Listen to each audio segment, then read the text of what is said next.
Mary had a little man. We believe that all men are created equal. To the magnificent mosaic that is America. From radio beacon to radio beacon. I have a dream today. Change has come to America. Believe me. Help is on the way. Knock, knock. Who's there? It's a figment of your imagination. Randi Rhodes Show. Turn up your mind. It's $5 Friday, you bastards. An astonishing milestone this week. Monday and Tuesday, the hottest days ever recorded on Earth. What? Here in the U.S., Americans feeling the brutal summer heat firsthand. Over 20 million under heat alerts today. It's really hot, really humid. Central Florida reaching a triple-digit heat index Wednesday. It's too hot. I want to move out of Florida. My body's not made for this type of weather. Local emergency managers putting extreme weather plans in place. Just last year, we activated the plan twice, and it was only for a couple days. It's now been active for over a week. Connecticut's governor also activating statewide extreme weather protocols to protect residents from brutal temperatures. Sarasota, El Paso, and Portland all seeing record highs Wednesday. And in Tucson, Arizona, it was a staggering 107 degrees. Summer's only just begun. Always parks that have sprinklers. We carry a lot of water. We spray them down all day. But the sweltering heat is already in full force. Drinking a lot of Gatorade, water, staying hydrated. And temps still spiking with that global record. Even with half the world in winter, the average global temperature at 62.6 degrees Monday, and even higher, 62.9 on Tuesday. Climate experts warning this is not a milestone to celebrate. We're pushing our ecosystems and our climate into a different place than it's been for the entirety of human civilization. And that is alarming. Oh! Hello, everybody. It's alarming. It's hot enough for you? I guess we have an answer to that question. Is it hot enough for you? It's Africa hot. Except we're not in Africa. It's freaking hot. I mean, this is the third record-setting day, 3 days in a row of record-setting heat. You know, I just wow. You know what it feels like a little bit to me is when I first moved to Florida. How I felt then, just constant humidity. Step out in the middle of the night, just start sweating. That's how I feel again. It's all brand new again. So. I'm going to start using Celsius is what I'm going to do, because I don't know if you realize this, but 120 degrees Fahrenheit is 49 degrees Celsius. So there, I just solved the problem of global warming. I cut it in thirds. I cut it by two-thirds just by using Celsius. So that's what I'm going to do. That's what I'm going to do. I don't know how else to deal with it. I just, I don't understand cow farts. I don't understand, why we can't eat meat. I don't understand, why I can't use hairspray anymore. I don't get it. I'm not clear. I mean, the Koch brothers said we could burn fossil fuels. The Koch brothers said that coal was good. Everybody in the Republican Party says, coal is everything. It will save, the coal miners. They need the work. They need the... If it ever cools down again, it will be a cold day in hell, because this, everybody, is hell. Man-made hell. This is hell on earth. This is what we've made. And I know that because I listen to Joe Rogan for my religious advice now. What the hell is that? I don't know. It just sucks you on in. Just sucks you in. Next thing you know, you're listening to, I don't know. I listened to 16 Minutes on Hinduism, and now I'm listening to, some guy tell me about how, it's really, this could be heaven. That we are living in heaven. We're just effing it up. I guess I don't smoke enough pot. I guess I don't smoke any pot. I guess I need to start smoking pot and using Celsius, and I'll feel like 1,000% better about the environment in which we have created and for us to toil. I don't know what to tell you. I mean, what is it that, I don't know what anybody can do or will do or won't do, in order to bring down the temperature of the world. This is like sticking a thermometer up the, anus of the world and getting a really bad result and going, I don't know, put it in the hospital. this was something that people were telling you over and over again was happening. It was on. It was warming. It was going to be. And, the first cold day, the first chilly day, the first day of any snowflakey activity, the first day of any, chill in the air, everybody goes, see, where's your global warming now, huh? Well, here it is. I mean, this is really like, the wake-up call that it would take to, get people who refuse to, celebrate or know the science or care about science, and set science, at the level of awe and respect that it deserves over stuff like teaching your children to speak in tongues. I don't know. I don't think that will ever happen for a third of this country. I just don't. I think people will never respect science. They will never understand the world in which they toil or live. And they will actually use every snowy day or every day where the temperature falls below 62 as proof that I'm lying to them. So the only thing you could think of to tell them to do is basically this. Stick a thermometer up the Earth's ass and take its temperature. Okay, that sounds fun. I'll do that. Think of it like a thermometer for the planet, and it's telling us that we are spiking a very serious fever. We've started to breach the threshold, surpassing the target for global warming set by experts and policymakers decades ago. You may have heard this number. It's the amount of warning that we are trying not to exceed. It's 1.5 degrees Celsius above what's called pre-industrial levels. That is, before we started burning fossil fuels and pushing tons of carbon into the atmosphere. Now, the thing about that number is it doesn't sound like much, 1.5 degrees. It's about 2.7 degrees Fahrenheit, which is closer to understanding what it really means. But if you think about it again like a thermometer, it's like going from a normal 98.6 degree body temperature to spiking a 101.3 degree fever. A 101.3 degrees, you're pretty sick. Like, you're definitely feeling it. You're not going to die. But if you spike a couple more degrees, you're going to probably end up in the hospital. And that metaphor is almost literal because the human body really struggles in high heat, particularly when combined with humidity.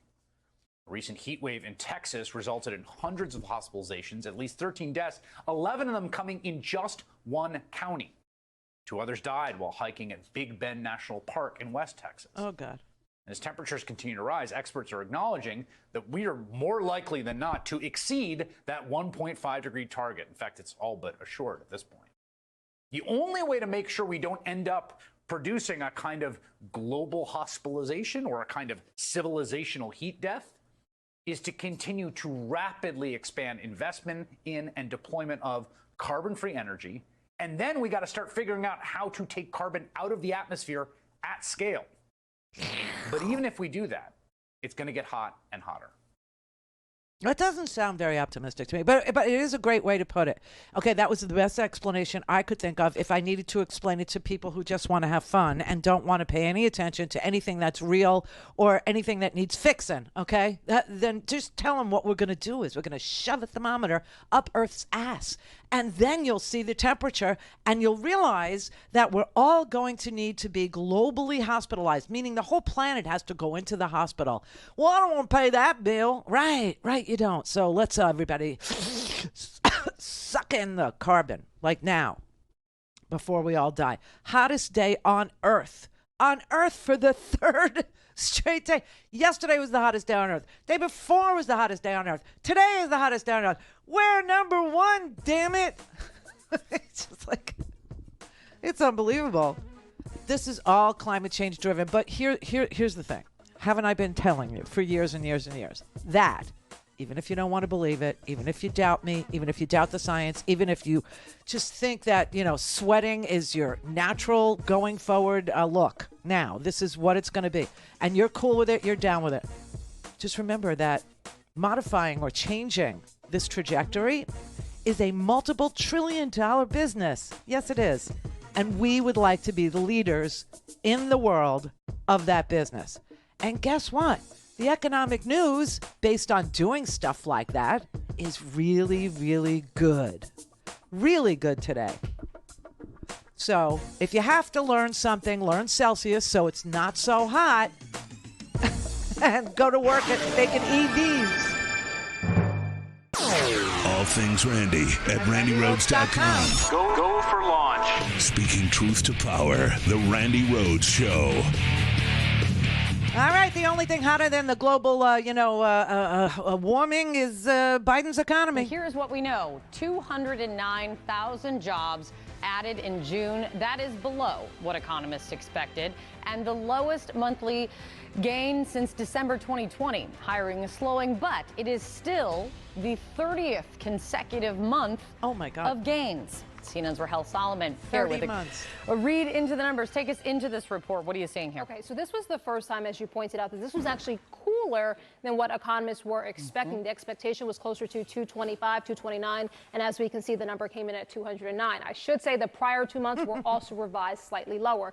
Taking a look at where we added jobs, the U.S. economy added jobs in June, you can see government added 60,000, healthcare added 41,000. Healthcare is especially interesting because, of course, this is an industry that continues to struggle to rehire after the pandemic. So part of that is happening here. And construction, which is really interesting because of what's been happening with mortgage rates. Right. You would think that maybe construction would take a hit, but not in this report, at least. We've been seeing a trend of that, 23,000. June jobs report, that coming in for unemployment at 3.6%. That ticked down slightly from 3.7. Okay, we've been in this range of under 4% for quite some time now, more than a year and a half. So this is the type of report that shows a normalizing, right? I wouldn't necessarily say a real cooling, but a normalizing, because it is still strong, as you pointed out, the 30th month of job gains. They cover this all wrong, okay? The freaking media just covers this all wrong. This is amazing. We are at 3.6% unemployment and have been below 4% unemployment in this country for damn near 2 years, the whole time Joe Biden's been the president of the United States of America. We got boom towns now. She's sitting there going, well, how come construction's okay? I mean, you would think that the interest rates on mortgages have gone up, so people do. Because we have 35,000 new construction projects, and we've got boom towns in places that used to be called the Rust Belt. Not so rusty anymore, are they? No. And so the idea that the economy isn't, and everybody, we're going to be in a recession, we're going to be, and I don't even tweet anymore, okay? I hardly do. I might post some little clip of the show, but I don't engage with these morons. By the way, we now have another social media outlet for us. I mean, what we need, 250,000 social media sites, all owned by the same person. I swear to God, this is exactly, Frank Zappa keeps rolling through my brain today. Keeps rolling through my brain. But this is exactly what Frank Zappa was talking about when he said 10,000 green business cards with your name and the wrong address and 10,000 radio stations all tuned to the same station. I mean, this is what it is. You got the Facebook people, okay, the metaverse has now expanded into another social media site because Facebook isn't enough. WhatsApp isn't enough, okay? Instagram isn't enough. They don't own enough of your data. You're the product, you understand, on social media. You get that, right? That's why it's free for you to use, except for Elon, who wants to, suck out another $8 from people that were just so jealous that, I had to jump through hoops to prove that I was really a legitimate journalist so I could get a blue check mark. And now I just say, I'm not paying for that. I'm not paying for that. And being in the same company as people who paid to say that they're legit, whatever. So, whatever. But so now we got a new one called Threads, owned by Zuckerberg. Just the two of you get into the cage and do the freaking cage match. Okay, just do it. And I guess whoever wins that gets to own everybody's data. I mean, this is so sick and sad. Look, can we just please go back to MySpace? I still have my MySpace page. Can we please just go back to a fun kind of you know what the thing is about Threads? Before you go and do it, before you say, yeah, I want another one, I need to be, really mentally impaired about who likes me and who doesn't like me, and the way I see myself is going to be determined by this group of people. Oh my God. Let me just warn you that if you do the Threads thing, you will not be able to delete it. Unless you delete or are willing to delete also your other meta properties, if you're not willing to delete Instagram and all the memories you've saved up over the years on your Insta, then just know that you can't delete your Threads account if it gets, unmanageable for you, if it gets a little ugly for you, or if it gets, to be too much for, you to pay attention to. You can't delete it without deleting your Instagram memories, without deleting your whole Instagram account, okay? I mean, this is all just to suck up more and more of your data. And here's another little detail about it. It's only a mobile app. Okay, so Threads is only on your freaking phone. I can't wait. Now, the people who literally are doing like the massive tweeting, the massive stuff, they're doing it on a desktop, okay? Why do I know that? Because I do it on a desktop. Why did I do it on a desktop? Because if you want to put media on there, you have to be able to access a Dropbox, and you have to be able to see what you're doing. And also, if you want to do spell check, all these things, all these different things. And people who have Twitter decks who could see everybody that's saying a bad thing about them or a good thing about them or is neutral about them or isn't reacting to them. I mean, it's craziness. It's madness. But Threads is only on your phone. That's it. That's the only place you can get it. I hate using the phone to type because the amount of crap. First of all, I don't know why, but I think it's from the time that I lived in Costa Rica. I have no idea. But my phone thinks it's Spanish. Okay, my phone does. It doesn't. The first language on my phone, let's just say it that way, is not English. So it's always auto-correcting things that are misspelled in Espanol. I don't know. And I just don't care enough to fix it. I just don't. But, and everybody will call, oh, here's what you do. No, I know. I just don't care enough about it, okay? I really don't care enough about any of this crap anymore. It's become so corporate, okay? It's become so... I'm the product. You're the product. And so here's the thing about the phone, okay? Just be forewarned. On your phone, you probably have, I don't know if you're an Android or an Apple, I don't know. Doesn't matter. But you probably have some sort of a health app in your phone now that's counting your steps or monitoring your heart rate or telling you how many calories you just burned or how many flights of stairs you went up, whatever. Just know that app on your phone, Zuckerberg's, is going to now have your health information too. It's all about collecting your data and selling it. That's how they make money. That's why it doesn't cost anything to use these apps. That's why it doesn't cost anything to download Threads or to download Instagram or to download Facebook or to download Twitter or any of these things. That's why, because you are the product for them. Your data is what they're making money off of. Now, I know it's hard to contemplate what I just said, so you're going to have to trust me. You are the product. You're the one making them wealthy. Every piece of thing that's on your phone about you, they will get.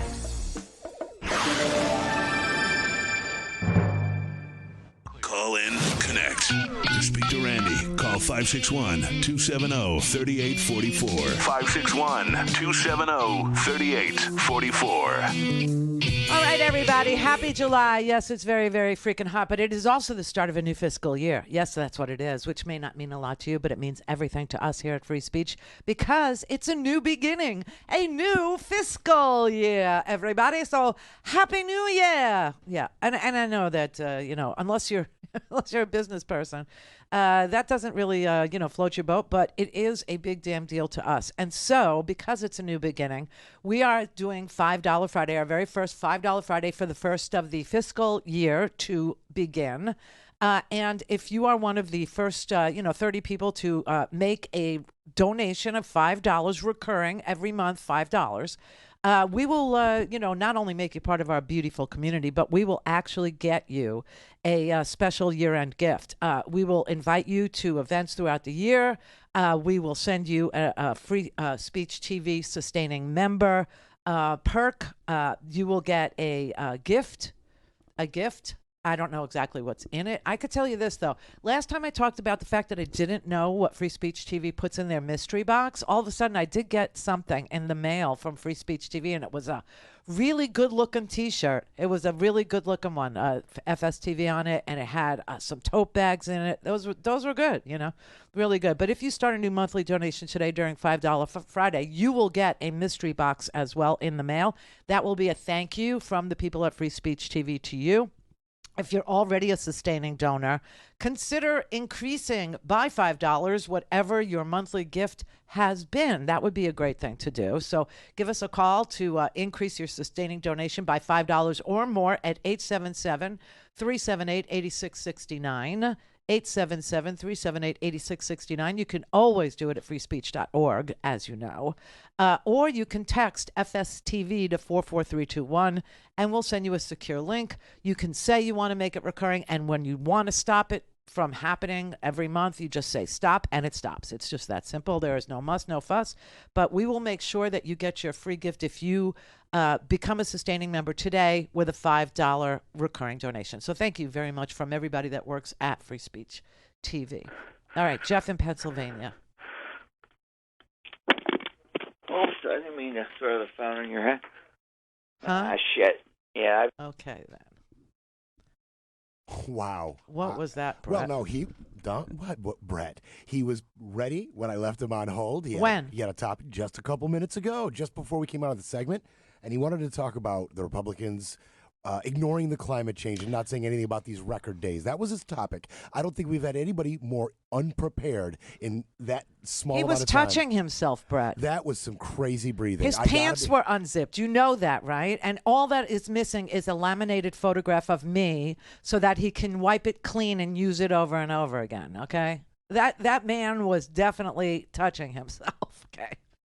Touching himself over the climate change.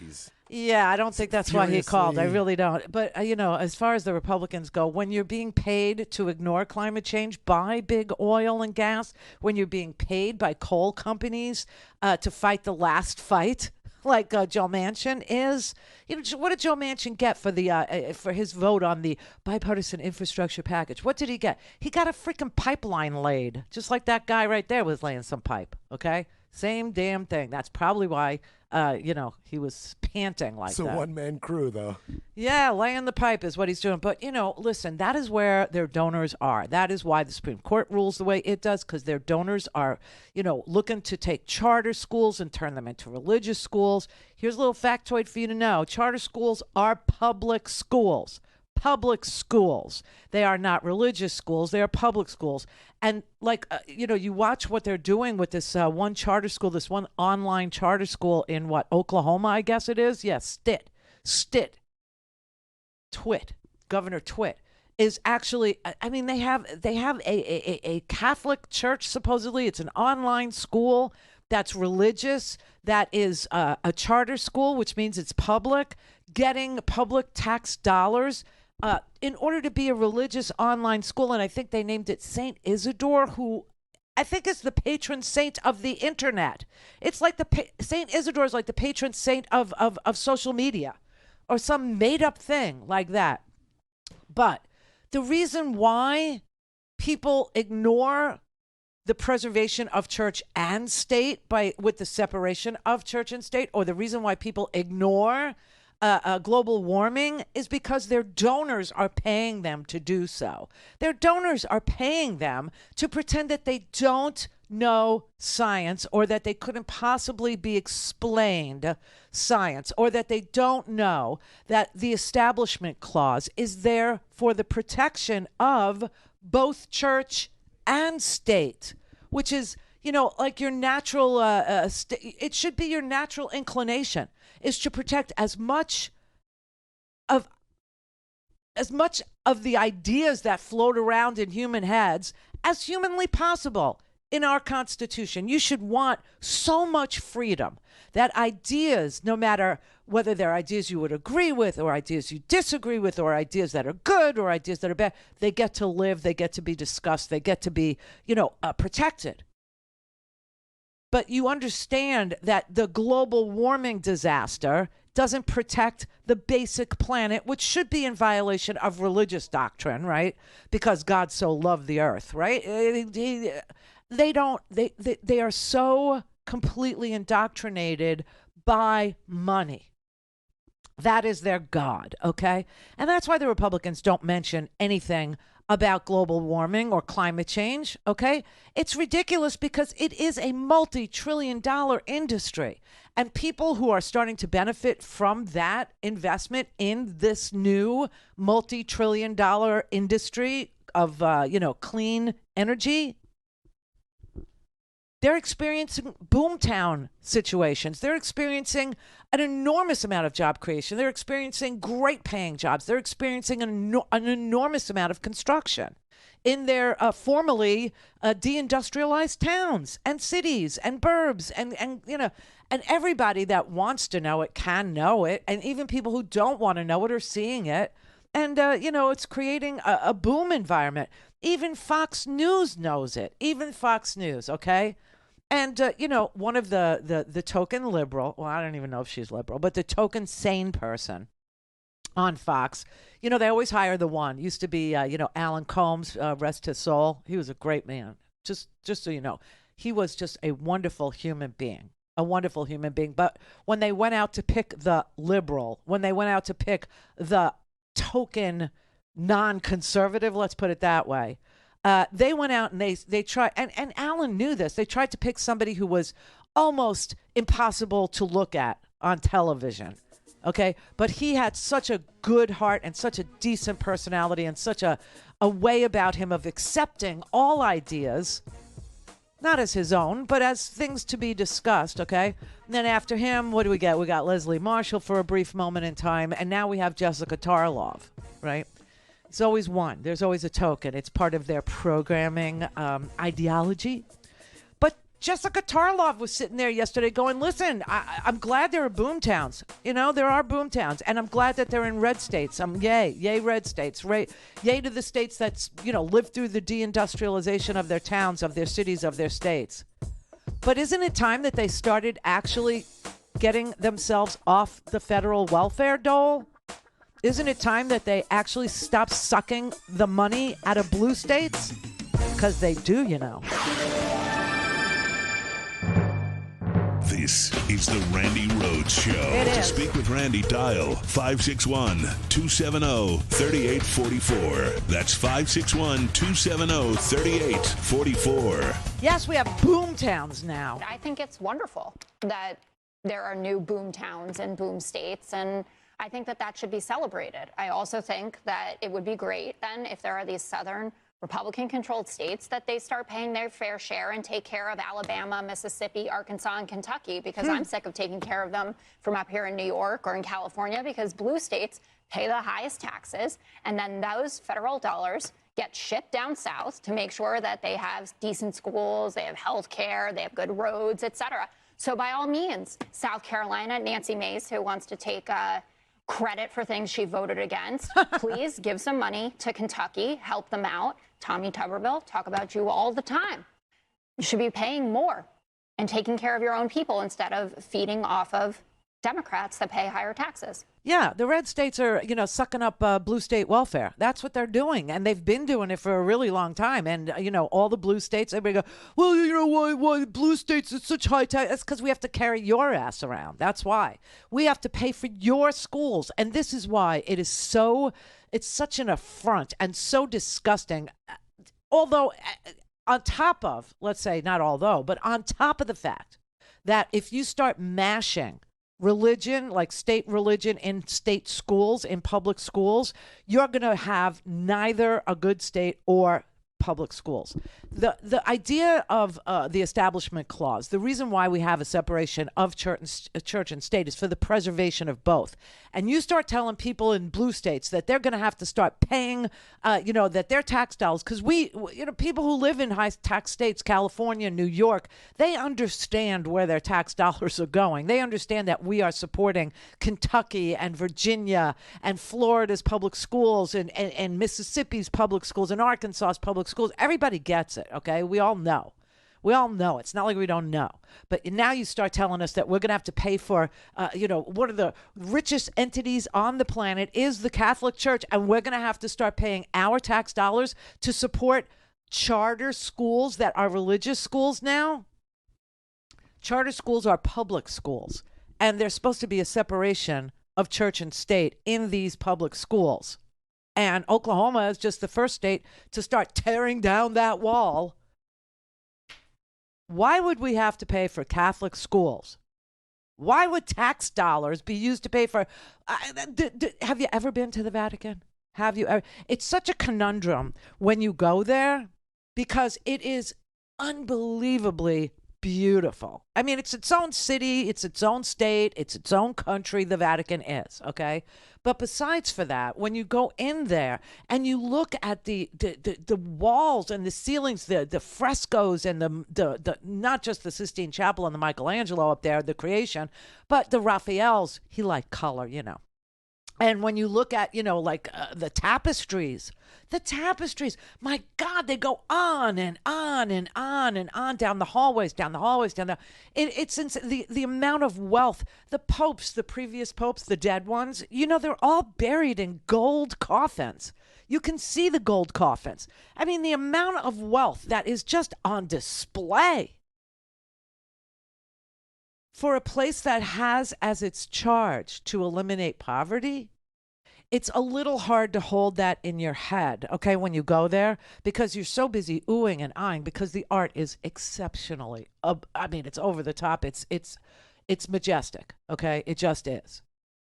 And if you have any feelings at all, the art that is on the ceilings and on the walls and in the floors and in the mosaics and in the tapestries, etc., everywhere you look, it's going to take your breath away. It is. Whether you know what you're looking at or you don't know, it doesn't matter. It's still going to, strike you. And then hold the idea in your head that everything that you're looking at that's moving your spirit, that's moving your soul, is priceless. And that isn't being used to cure poverty, okay? And that it's the wealthy. I mean, it's just they're invested in oil and gas. They're invested in, the same things that, the entire world is invested in. That's how much money they have.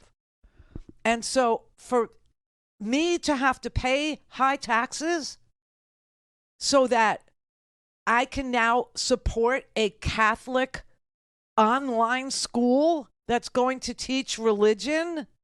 No, I'm sorry, I'm out. I'm not doing that. I'm not having anything to do with that. And I don't know why it's always the conservatives that bring the cases, the conservatives that get in front of this Supreme Court and say, my religious freedom, my religion. You're not going to have any religious freedom because no matter what your religion is, unless it's this uber right-wing version of Catholicism, unless it's this... it's not going to survive. That's why we have a separation of church and state, so that you can have easy breezy Episcopalian, you can have Lutheran, you can have Hindu, you can have evangelical Christianity, you can have Judaism, you can have Catholicism. Once you start tearing down that wall and say tax dollars have to go pay for the Catholic Church, and that Catholic Church is going to indoctrinate your kids early and often, there is no more evangelical Christianity. There is no more Judaism. There is no more Hindu. There is no more Lutheran, Episcopalian, Methodist. There is no more. There is no more. So that's why we have a separation. And I'm telling you, the whole thing's falling apart. However, I digress. This is all about the fact that we are seeing a wonderful economy, a boomtown situation in many of these places that thought that they would never, ever see jobs come back. They would never, ever see good paying jobs. They would never see salaries of $100,000, $135,000. They would never see, an investment in their communities. They would never see 35,000 projects all at the same time. But that is what we're seeing. And the way it's being reported, I'm just going to quote Jennifer Rubin, who does a great job today in the Washington Post explaining to you how the media is covering the Biden boom, which is really what we should call it. The Biden boom and the Biden boom towns all wrong, okay? She said, she's looking at the way that the economic news is being covered. And she said, she quotes from, she did a fast, look through the newspapers of record. So she looked at the Wall Street Journal's headline this week, and it said, U.S. economy shows surprising vigor in first half of 2023. Then she looked at Axios, and Axios, their title, their headline was, the economy's latest upside surprise. And then she looked at Yahoo Finance, which is, ubiquitous on the internet. Quote, surprisingly strong U.S. economic data keeps recession fears at bay. Why are they continually surprised that investing in the bottom, growing an economy from the bottom up and the middle out actually works? Why are they feigning surprise that our theory of economics works better than trickle down? Why are they doing that? And she said, why are they continually surprised about the economy's strength after 30, she wrote 29, but today was 30, 29 consecutive months of job growth, inflation steadily declining, which is what we were talking about yesterday, durable goods having been up for 3 consecutive months, 35,000 new infrastructure projects, and an extended period in which real wages, the money that you bring home, real wages exceeded inflation. Outsized gains for lower wage earners. She's like, why do they report it like they're all so surprised? Because she then goes on to explain in her big brain, and I love Jennifer Rubin's brain. I mean, I love the way she thinks about things, because the way she thinks about things is the way a realist thinks about things. She said it's because they will never, ever, ever admit that they are wrong.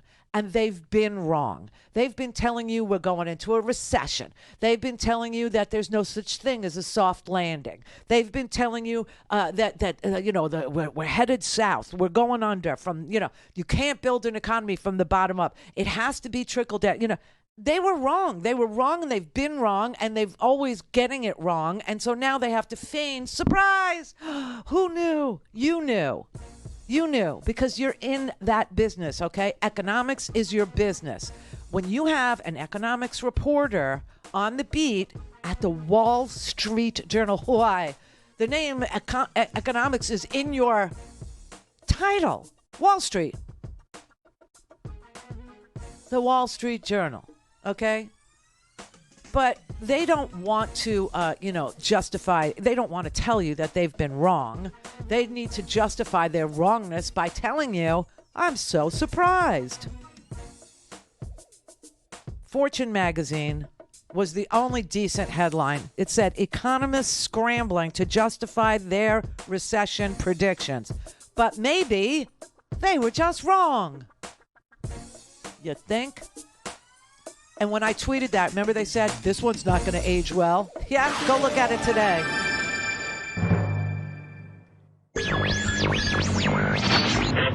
Mary had a little man.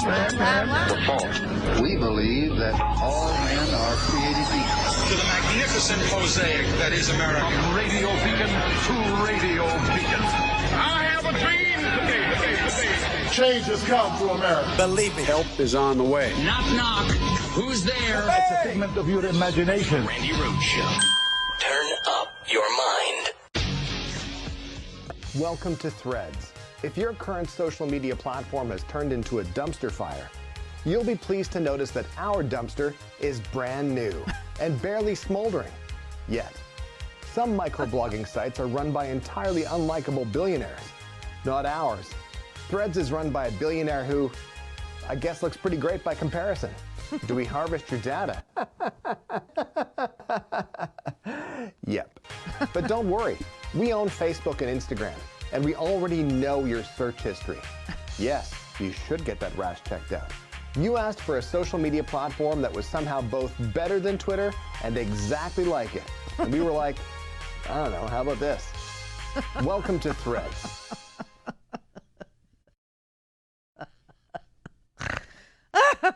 That's a Canadian comedian, okay, that created the Welcome to Threads, video there. His name is Stuart Reynolds. Shout out to you. That was perfect. That was just delish. It was the right amount of time. I wasn't crazy about the music, but it's exactly that. So, this is the new social media platform for those of you who still have a thread of privacy left and a tiny bit of free time to waste. But like I said, remember, they're going to harvest every single thing you do on your phone into that particular platform. I mean, it's just designed to take your health information now. It's just designed to the search information, they already have it, which is why it's just a mobile app now. It's just on your phone. Whatever you have on your phone, Zuckerberg's going to get. It's all his, and it's his to sell. And, and the whole appeal of it is supposed to be for people who are creeped out by Elon Musk, which is a huge demographic, which is why they already got 30 million downloads in the App Store. 30 million people want another social media platform that they can give all their information to and waste their time with and judge themselves by. Yay! I don't know. So it doesn't benefit anybody. Nobody's going to be, feeling really good.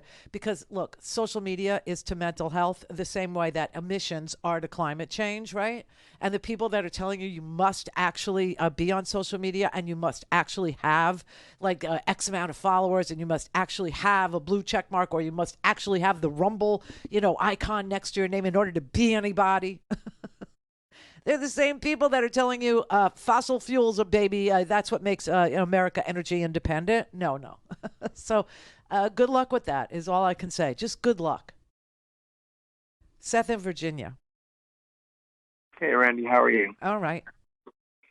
So I think what's needed at this time, I think we're really floundering about what to do about the environment. And the fossil fuel industry is never going to change. They're going to try to get every drop of oil on this earth. That's fine. Let's make what they have worthless. What I suggest that we do is have a environmental relief day where we don't work, we don't drive, we don't use electricity, we don't consume, we don't add to this problem one little bit, like once a month. Once a month?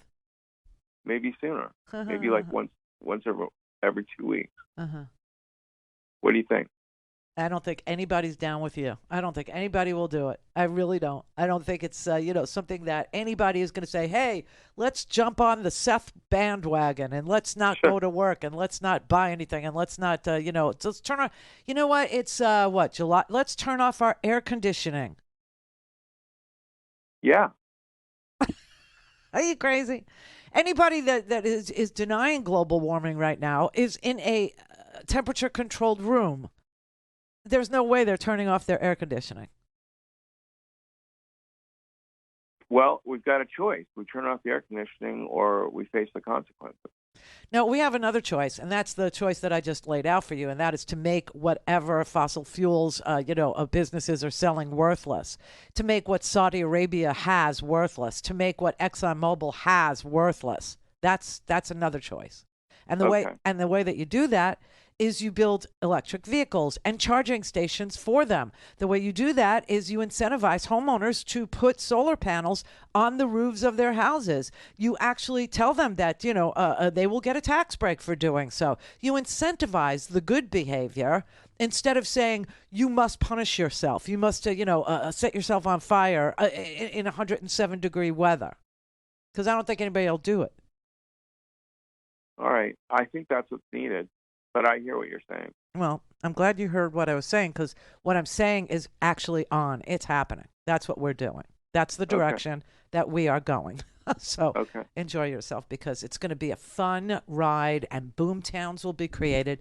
A multi-trillion-dollar industry will grow. Just this week, what I see, the first wind turbine farm has just been greenlit. It'll be the third wind turbine farm that's powering American cities.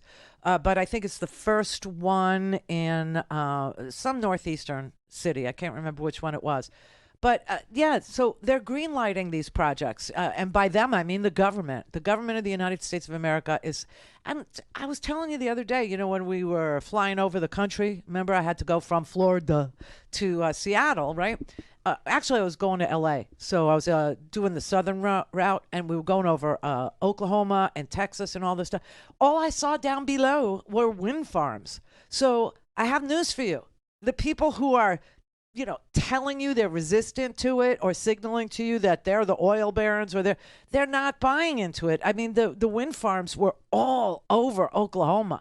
They were all over Texas. They were all throughout the part of the country I flew over. And I was stunned by it. I really was, because you would think, you know, that just talking to people, they're not open to it. They don't believe in it. You know, the wind turbines, you know, the Trumpers, well, Trump said they cause cancer. Remember that? They cause cancer. They kill the birds. It's also dangerous. That was all paid for. Those ridiculous words were paid to come out of his mouth. Those were the donors making him say that so that people would be against a multi-trillion-dollar industry called renewable fuels that is going to be responsible for the next boom in the United States. It already is in some places.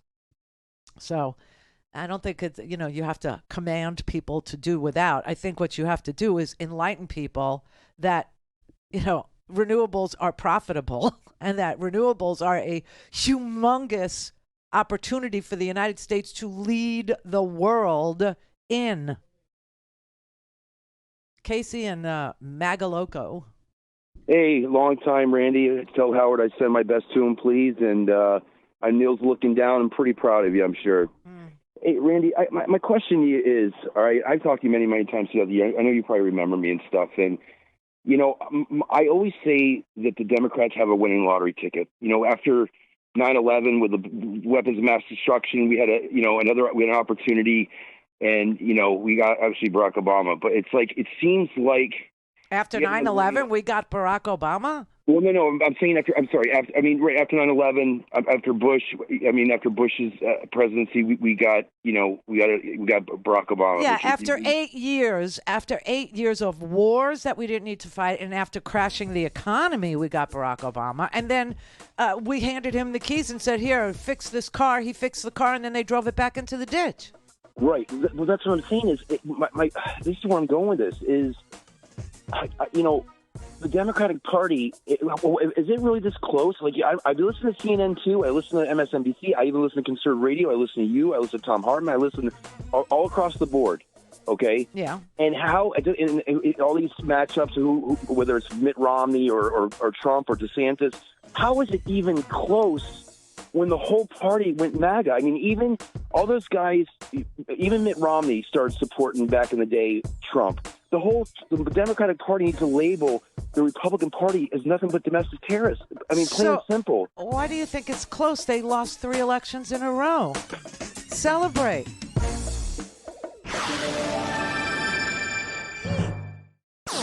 All things Randy at RandyRhodes.com. Go for launch. Speaking truth to power, the Randi Rhodes Show. Joe Biden has a tremendous economic record to run on. There's a nifty chart floating around social media. Everyone should check it out. The U.S. has the highest post-pandemic growth in the G7 and the lowest inflation. All the countries we compare ourselves to. 13.1 million jobs created. So yes, all the ones that were lost during COVID came back. And then we're gaining jobs at a faster clip than we did under the Trump presidency. 800K in manufacturing. There are articles all over talking about the manufacturing boom. We know unemployment is below 4%. And it's been below 4% for a year and a half. Today, it was down again, unemployment was, to 3.6%. The economy is not, cold, but it's not hot, so that we have to, think about raising interest rates, and inflation is being tamed. Of all the G7 countries, we went over this yesterday. I showed you the chart that they don't want you to. I mean, she's sitting there on a major television network, okay, Fox. That girl, Jessica Tarlov, is sitting on Fox News, and they won't show the chart of the G7 nations. and how America stacks up to the G7, the 7 largest economies in the world, and how our inflation is the lowest of the largest economies in the world, and our growth is also the largest of all the large economies in the world. They won't even show it. She says, oh, it's on the internet. You have to go look for it. I mean, it's just so painful. But then you get the phone call from, Casey, who's a well-meaning person, okay, saying, why is it even close between Republicans and Democrats? Why is it? Listen, it isn't. That's the crazy thing. And like I said, the media is reporting the economy, the success that Biden has had with his economic policies, with the American Rescue Package, with the infrastructure bill, with the Chips and Science Act. All of these things, every single thing. And if you would have been able to add to it, and we could have without the freaking Supreme Court, who's bought and paid for now. Now we have to consider them as being political instead of being judicial, right? Because we know Harlan Crow's got a painting of him and Clarence and Leonard Leo at the lake. Not a photograph. He had it memorialized into an oil painting. This is what he considers art, that he was able to purchase successfully, a Supreme Court justice who would always rule in favor of the billionaires, who would give them Citizens United so that they could get some of the money too. I mean, it's so sick and it's so sad how the Republicans have paid for what they have inside our government, burrowed deep inside. But it's also amazing how Joe Biden understood the exact fight he was in, understood the lay of the land, if you will, if you must, if you may, and was able to beat them at a rigged game. And it's rigged in their favor. And still he was able to beat them. And nobody wants to give him credit. Nobody does, because they don't like his age. They don't like the fact that he's wise. They don't like the fact that, he doesn't have a booming Las Vegas act going for him. Okay, that he's not, a performer.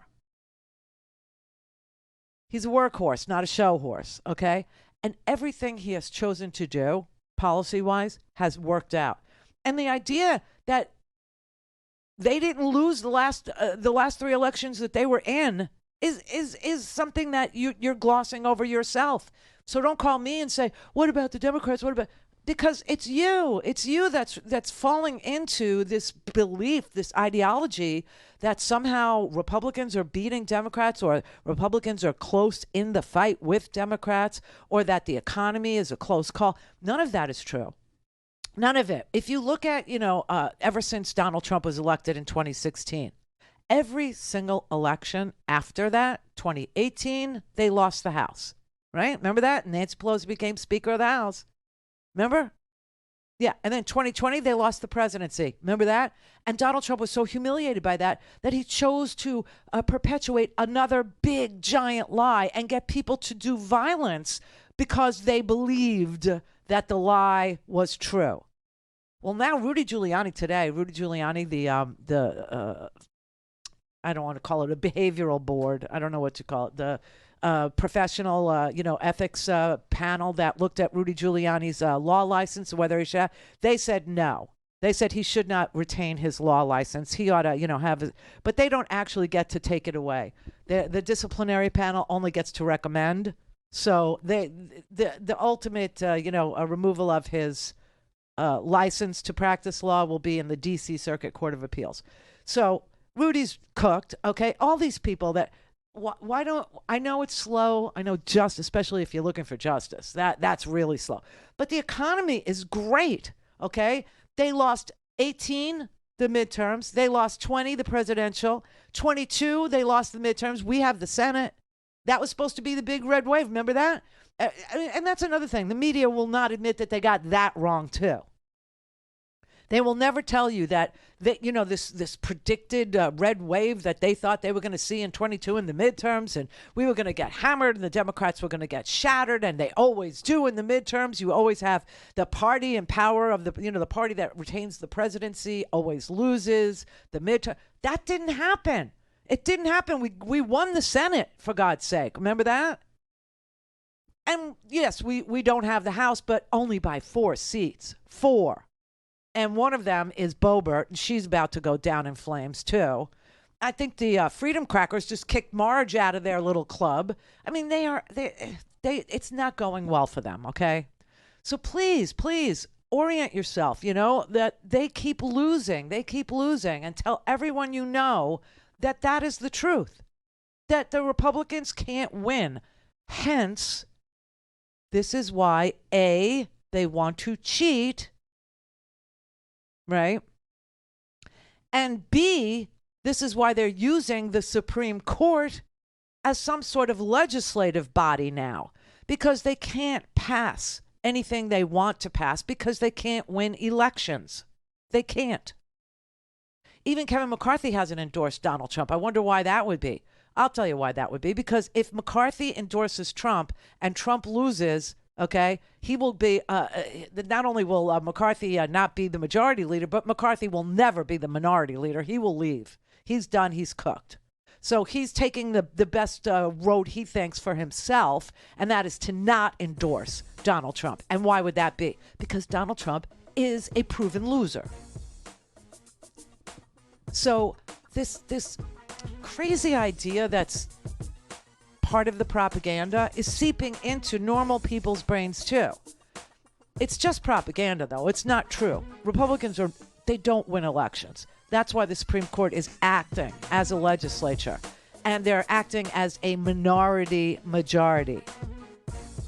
And that's why Kevin McCarthy isn't endorsing Donald Trump, because his best bet is to not do that, because Donald Trump is a freaking loser. No, it isn't going to be close. It just might be boring. Real boring, but it won't be close. Not at all. The only person that really makes sense is Christie, and they hate him.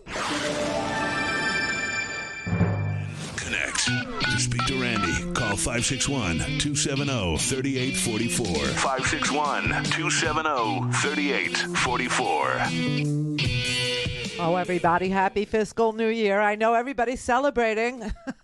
It is a big thing for Free Speech TV to start a fiscal new year, because it's a new beginning for the people that work and toil and love Free Speech TV enough to sacrifice their time and attention to getting you the kind of independent media that you know to rely on, right? And so today is $5 Friday. What does that mean? Well, it means a lot of things. It means if you actually pledge $5, that's it.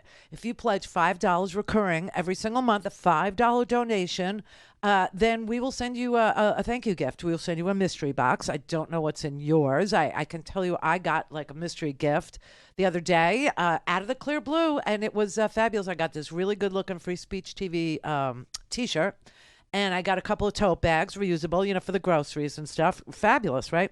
Well, if you start a new monthly donation today during $5 Friday, you will get a mystery box in the mail as a thank you from the Free Speech TV staff to you.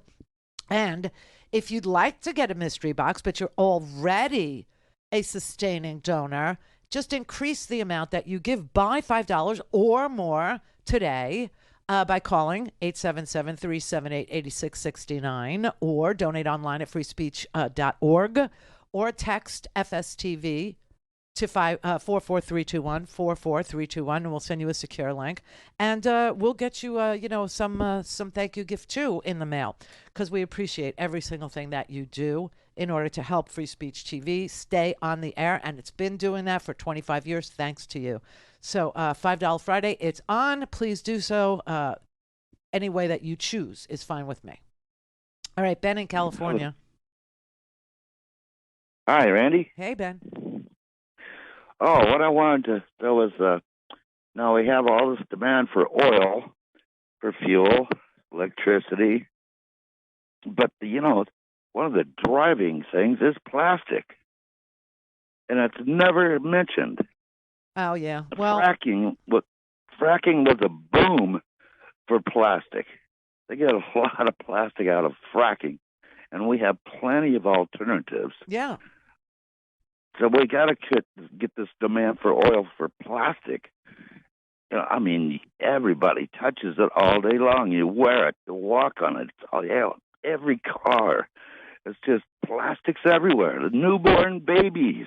Yeah, but there's a lot of recycling going on with plastics now. So you know what? Yeah, there is. So 3%. I know, but it's actually something that companies are doing, and it's it's a good thing. You shouldn't diminish that. Sneakers now sometimes the woven fabrics are made out of recycled plastic bottles.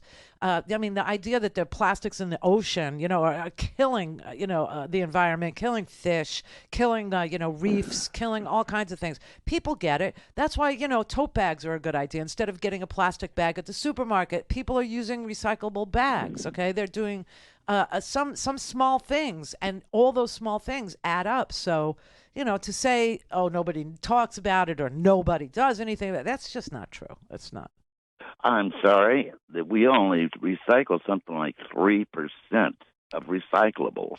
Well, that's what People you put aren't in the doing. bin. When you put stuff in the bin, it doesn't get recycled the way that you might think it does. But people are repurposing plastics now and making things out of those plastic bottles, making things out of plastic bags, making things out of things that used to just go to a landfill. People are repurposing them. That's kind of cool, and it should be applauded. Oh, I like it, but it's just not enough. Right, it's just not a very small percentage. But it's still so small. What we got to do is replace oil-based plastics. They're not going to stop making oil-based plastics until we get an alternative, and we have plenty of I just gave you an alternative. I'm sorry, what? I just gave you alternatives, lots of them. Recycling, period.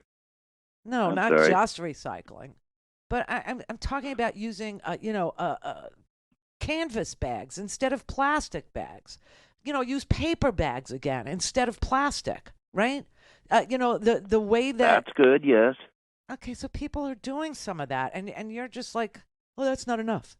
Well, it's never going to be enough, okay? It's just never, because enough is never enough. And, so what are you going to do? Just trash it as it's happening? Because it's not happening enough, or it's not happening fast? No, I didn't trash that at all. I'm just saying that we need to start bringing in the alternatives when they're actually manufacturing. Okay, let's do it this way. When you say we need, who's we? The human race. The human race does not produce plastic. The human race does not produce, what do you call it? Fracking. Companies do. Okay, so stop saying we, because we as a society, we as a human race, understand what plastics are doing to our environment. We understand, what solar panels can add to our living arrangements. We understand what electric vehicles could do for us. We understand. That's not the we that you should say, okay, that is making a mess of it. The we that's making a mess of it are the donors. The we that's making a mess of it are the Coke industry, the Minnesota mining group, the people, the Exxon Mobils of the world, the Saudis, okay? And even they over there understand that they need an economy that's based on something other than fossil fuels. That's why you see them buying every freaking sports team under the sun. Well, I agree. I agree with you totally, Randy. I just don't see the subsidies going to, alternative plastics. I don't see well, then you're not looking. Any mention of it in any of the people that manufacturing. Well, then you're not looking, because that's what the CHIPS and Science Act actually does invest in. It invests in green energy. Everything related to the CHIPS and Science Act is related to infrastructure projects using green energy. In fact, you know what I just saw? I saw the project in Philadelphia. You remember that bridge that got blown out by a gas truck, okay?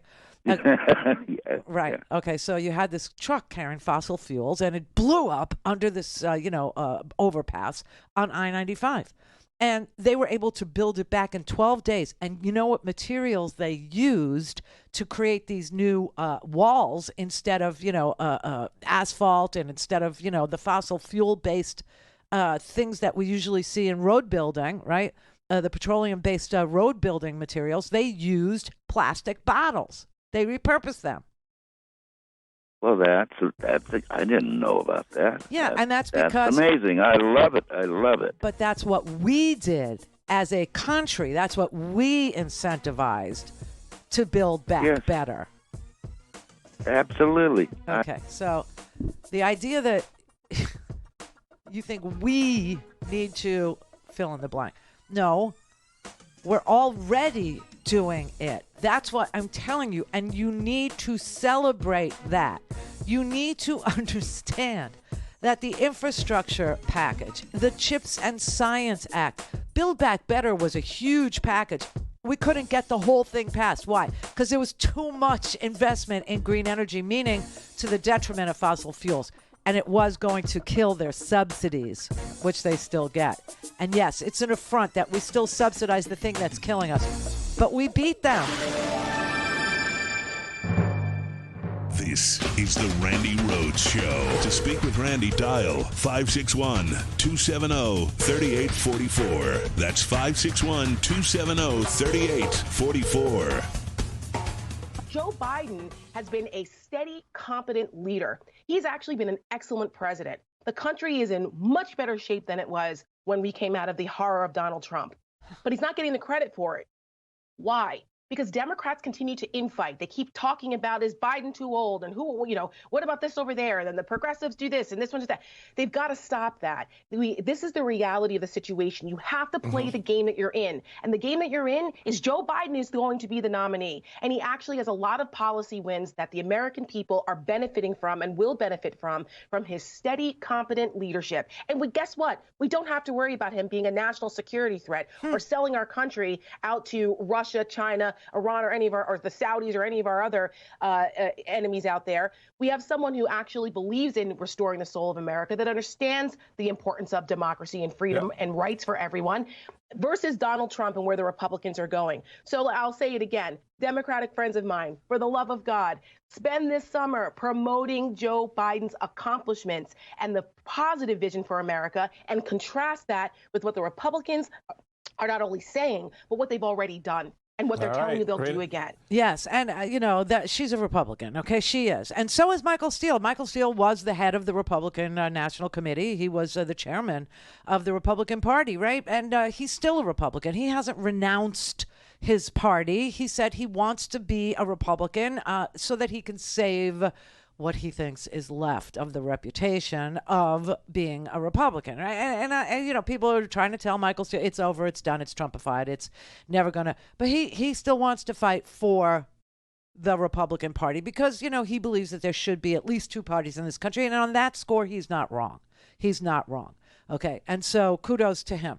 But honestly, these are all Republican people that are sitting here, are Republican, media channels, Fox News, telling you Joe Biden's got a boom on his hands. You got boom towns happening all across the United States of America. In fact, they're booming so much that I think blue states ought to tell the red states that are booming, we don't want to carry you anymore. It's time for you to pony up and pay for your own infrastructure projects. It's time for you to pay for your own Medicaid bills. It's time for you to pay for your own public schools.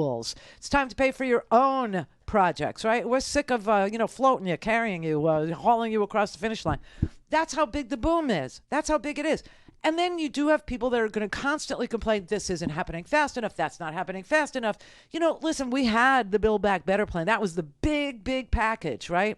But we were able to save the really, really important parts of Build Back Better. And the reason why we couldn't pass Build Back Better is because it did away with the subsidies for oil and gas. Why? We still pay them on the front end, right? We pay them on the front end to soil our land, okay? We pay them on the front end to drill. We pay them on the front end to frack, to use enormous amounts of water, to squeeze the last little remnants of fossil fuel out of rocks, literally. Well, we wanted to end that, and the Joe Manchins of the world, the Kirsten Cinemas of the world, they weren't down with it. They didn't want to wean themselves off of that money. They weren't in a position to do it emotionally. Chalk it up to that. But we actually were able to do the CHIPS and Science Act. We actually were able to do portions of Build Back Better that actually made the investments in clean energy, that actually You just saw, like I said, it was New Jersey. That's where it was. There's a whole new wind turbine farm being built 15 miles off the coast of New Jersey. I believe there's a wind turbine farm that powers a good chunk of Rhode Island, and a wind turbine farm that powers a whole bunch of Massachusetts, right? And so we're doing it. We're actually doing it. You know what it'd be like if we lived when FDR was president of the United States, and he was doing, the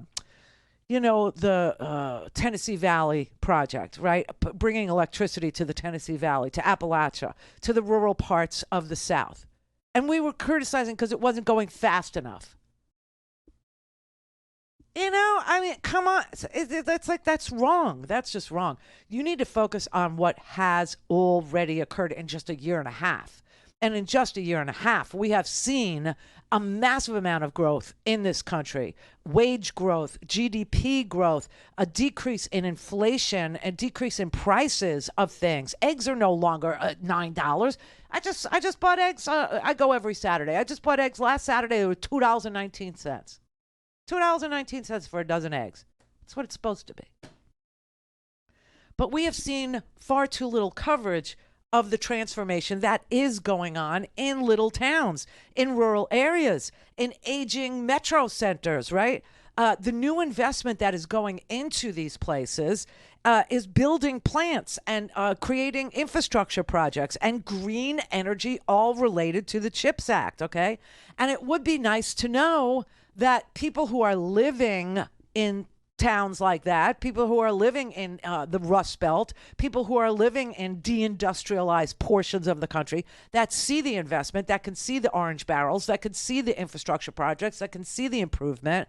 It would be nice if they actually started calling talk shows and saying, they're building a new plant here and it's creating thousands of jobs. We just built this bridge over, on 95 after the fossil fuel truck exploded, and it was packed with renewables. It was packed with, repurposed plastics. We're seeing roads built. We're seeing bridges, not just the stuff that we had, but new stuff that we're accomplishing. It would be really nice. Instead of hearing, all these stories about, Joe Biden isn't selling his plan. Joe Biden sold his plan. His plan is actually working. That means it was sold and that somebody bought into it and voted for it and he got to sign it. Now it's up to you to actually notice it and report it and celebrate it and tell friends about it. Friends that are still, subject to the propaganda that is mainstream media. They like the horse race, okay? That is how they make their ratings. They like the horse race. They like the whole, this one against that one. They like making it seem closer than it is. It's not that is not what this is, okay? This is actual celebration time. This is noticing things that are going on. We are living through what will be a decade of economic transformation right now.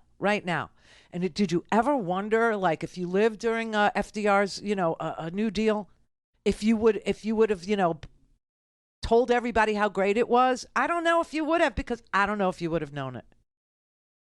If you didn't live in the Tennessee Valley, it probably wasn't that big of a deal because you already had electricity. See what I mean? Just like right now, you probably, I'm pretty sure you do, have broadband, or you probably couldn't be listening to me because I'm not on the radio except in like 2 places. And I make them carry us live, and that's the only radio we do. But so you have to have broadband, right? Well, there are places in this country that don't, but they will, and they do. Like, some of them just came online yesterday, and some of them came online last week. And some of them will come online next week. For them, it's a big damn deal.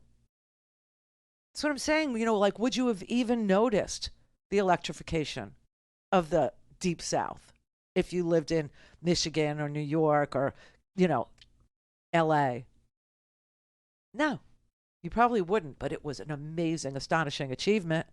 I mean, everybody probably understood the the Eisenhower year, where we built the interstate highway system, everybody understood that because why? Commute times went down. It became possible to move further away from the smokestacks. It became possible to have a little yard in your life. It became possible to get out of the urban centers like, the Bowery in New York or the Lower East Side where my family was, situated, right? And now you can move to Brooklyn. And we thought, wow, we live in the suburbs. We live in Brooklyn. Okay, and then everybody had the same idea. They all moved to Brooklyn. Okay, so now we'll move even further. We'll move to Queens. Let's move to Queens. Oh, let's move to Long Island now. That's all possible because of road building, right? And the same damn thing is happening right now. They are literally investing in, we are investing in and actually seeing 35,000 new infrastructure projects that are not only creating jobs, but are building new roads. And there's scores of new roads going in right now, and that will cut commute times, and that will open up the ability for people to move, for people to live where they would rather live, for people to get out of polluted, places, people that are drinking, tainted water, like Flint, Michigan, won't have to live there until they clean that damn crap up, which, if you keep down this road, if you keep going down this road, you will see no more lead pipes anywhere in this country. And if you don't have lead pipes right now, it's not a big deal. But if you do, it is. Celebrate it.